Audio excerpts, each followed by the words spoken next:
Hello class, today's lecture will focus on the development of democracy in the United States.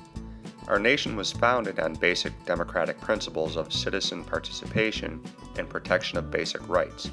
It's easy to assume that it was always that way. However, we should have a basic understanding of where and how our democratic roots began.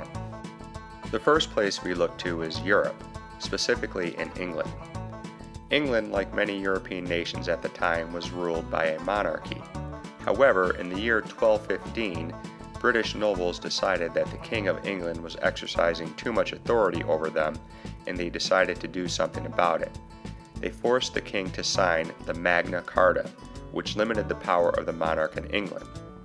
From now on, the British monarch had to rule in partnership with representatives in the British Parliament who were elected by the people. At least they were elected by some of the people. Limiting the power of a king is one of the basic ingredients in a democratic system. Another ingredient is protection of rights.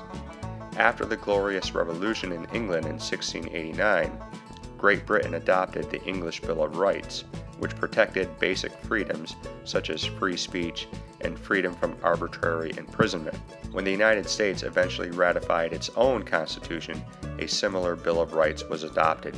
In Europe during the 17th and 18th centuries, a movement known as the Enlightenment led many to challenge and question the authority and responsibilities of government. One of the most influential Enlightenment thinkers was John Locke. Locke believed that everyone was born with what he called natural rights. These rights include life, liberty, and property. He argued that people entered into a social contract in which they agreed to live under the rules and restrictions of a government as long as the government protected the natural rights of the people.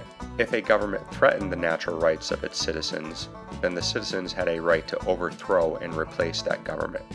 Thomas Jefferson would reflect this philosophy in a well-known document that he wrote in 1776.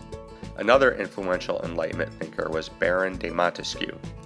Montesquieu wrote that the three basic functions of government, creating laws, enforcing laws, and interpreting laws, should be separated into three different branches of government. The U.S. Constitution also reflects this principle. The development of early government in the colonies also reflected the principles of English democracy and Enlightenment ideas. Since the colonies were so far from Britain, the king and parliament were willing to allow the colonies to largely govern themselves. This practice of salutary neglect, very important vocab term here, played a pivotal role in the development of government in the future of the United States. The first elected governing body in the colonies was the Virginia House of Burgesses. Elected by its own citizens, the House of Burgesses worked in partnership with the royal governor to make and enforce laws for the colony. Before the passengers on the Mayflower left the ship, they signed the Mayflower Compact, in which they agreed to live under a government and follow its laws. This compact provided the basic framework of civil government in the colony. In Maryland, the colonial legislature passed the Maryland Toleration Act, which protected the rights of its citizens to practice their own religions free from government interference. Another basic freedom in a democracy is freedom of the press. In 1733, a newspaper printer named John Peter Zenger published an article that was highly critical of the royal governor of New York. The governor sued Zenger for the article. In the subsequent trial, Zenger was found not guilty.